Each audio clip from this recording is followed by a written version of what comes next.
जी हाँ, एक लड़का एथलीट, क्या लड़का, स्पोर्ट्स में माहिर लड़का, सऊदी अरब बकीउल गरकत में उसकी कब्र मौजूद है। अब्दुल्ला उसका नाम है। एक दिन वालिद साहब के सामने, तब उसकी उम्र तकरीबन 16-17 साल 18 साल के करीब उम्र है। वालिद साहब के सामने उसकी जेब से लाइटर गिर गया। क्या जी? वालिद साहब ने पूछा उसे, ये तूने जेब में रखा क्यों है? उसने कहा कि बस ऐसे ही रखा है। हालांकि वालिद पहले देखे थे ये इससे सिगरेट पी रहा है, तो वालिद ने देखकर उससे सवाल किया, आज लाइटर भी मिल गया है, ये तूने सिगरेट पीने के लिए नहीं रखा है? कहा नहीं।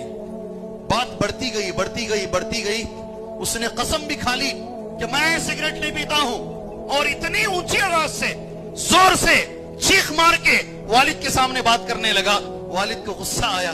वालिद ने कहा, जो तू गर्दन आइंटा के बात कर रहा ना मेरे सामने, अल्लाह ये गर्दन को ही तोड़ दे। बात खत्म हो गई, वो निकल गया अपनी जगह पर। वालिद अपने काम से निकल गए। अब्दुल्ला नाइमा जी, ये इस नाम से मशहूर है सऊदी अरब के अंदर, याद है। वो निकल गए, कॉलेज को गया। कॉलेज के बच्चों ने कहा, चलो आज मिलके तैरने के लिए जाते हैं। तैरने के लिए गए, ऊपर से छलांग मारा, सीधा जाकर सर जमीन में रगड़ा और गर्दन की हड्डियां टूटते हुए वो खुद कहते हैं, मुझे महसूस हुआ एक एक गर्दन की हड्डी मेरी कैसे टूटी। कभी कभी माँ बाप की जबान से निकले हुए अल्फाज सही हो जाते हैं। जी, वहीं पड़ा रहा वो। किसी ने अंदर छलांग लगाया, उसको लेकर आए। 4 साल तक बेहोश रहा, के बाद 30 पर 1 साल तक जिंदा रहा।